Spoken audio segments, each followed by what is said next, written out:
Have you ever watched your favorite brand fail and be on the verge of shutting down its business operations? If you have, it's not really a good feeling. Today, we will be talking about a story of one such brand that was always loved but now it's dying, so stick to the video and find out. Hello guys, welcome back. Today we are going to discuss a story of an entertainment shop's decline. Now, you see, the brand we are going to talk about here is F.Y.E, which might differ from the one you had in your town. But you can totally relate to the special place that it had in your heart. Taking a mere stroll through the aisle itself was an experience.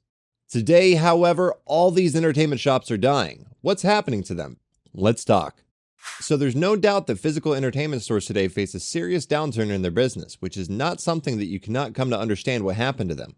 It is fairly simple to understand. Well, not because all of us have suddenly become business analysts, but the reason is more than evident.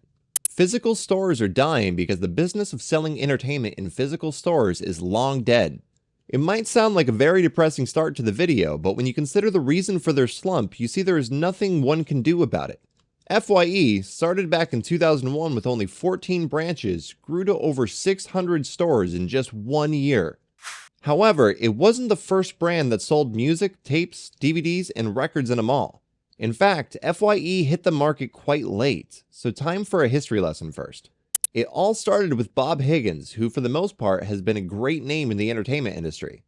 He was the first one who took a leap and started the Transworld Music Corporation back in 1932 from a few dollars that he could save.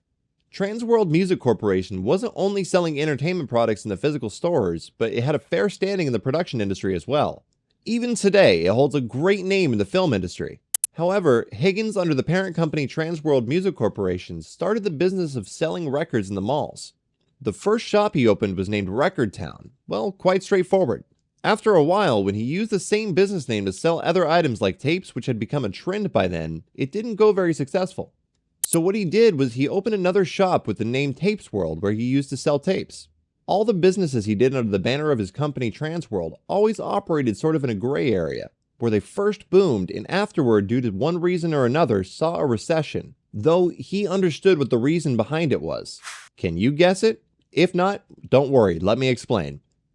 What happened in the mid to late 1900s was that the entertainment businesses were faring good, so the overall industry saw many new players join in.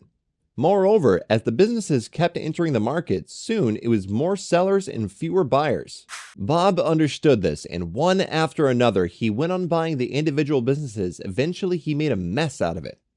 Though a mess, Transworld had so many brands, and because it was almost structurally impossible to run all these brands individually, hence after thorough planning, they closed a few of the stores, to be more precise, a few hundred of the stores across several locations.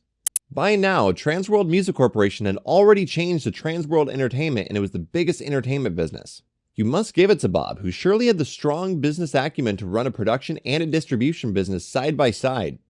You must be wondering by now, am I watching a story of F.Y.E.'s decline, or did the author forget to put the right title? Well, don't worry, I was just coming there now. So, after Higgins acquired all of these individual businesses, one must believe that the profits would be pouring in. But you see, that didn't happen. It was the time when all the music stores were seeing a downward trend in their profits. So much so that another big entertainment stores company, Camelot, filed bankruptcy that was later acquired by Transworld Entertainment. Seeing all this, Bob came up with the idea, which was supposed to sell the same merchandise in the store malls but with an altogether different perspective. So there's this idea for F.Y.E, which became the biggest entertainment store ever opened, and it was more oriented towards capturing the attention of families visiting the malls. They used to organize family events, and soon F.Y.E developed into a real-time experience store. You could not only buy stuff, but come to listen to new music right at the store. They even went a step ahead and added a dedicated section for kids as well. So surely, it was a breakthrough in the mall music store industry. However, it didn't work out in terms of the profits it was generating. It did better than the ones that came before it, but not something that you might expect. At the start, it grew very fast, and it grew big. As I mentioned at the start, how fast they expanded in just 1 year.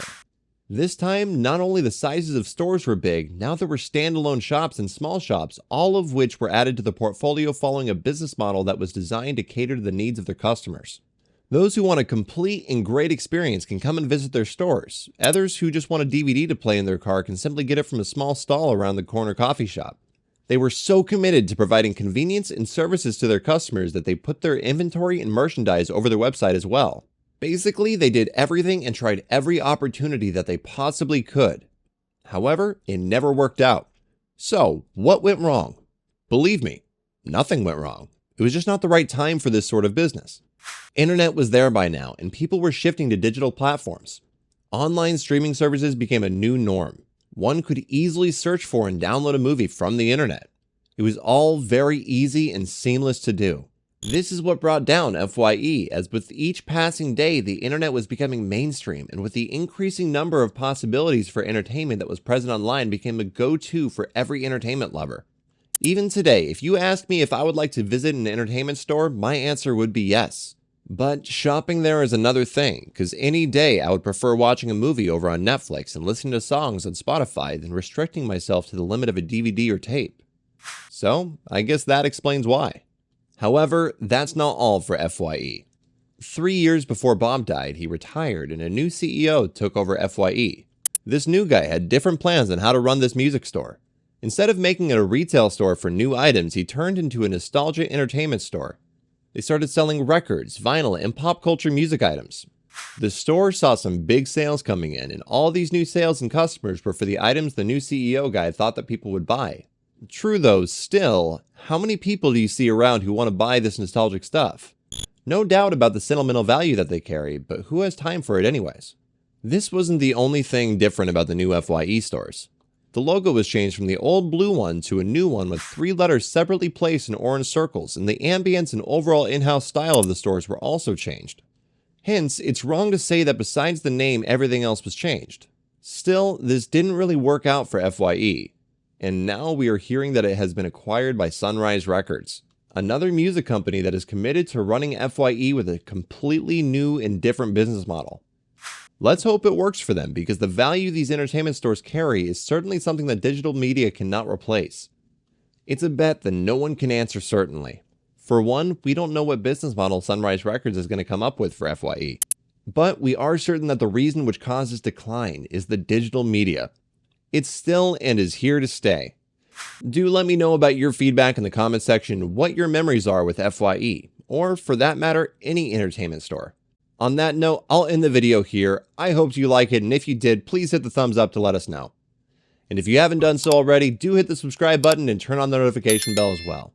Till then, take care, and I'll see you in the next one.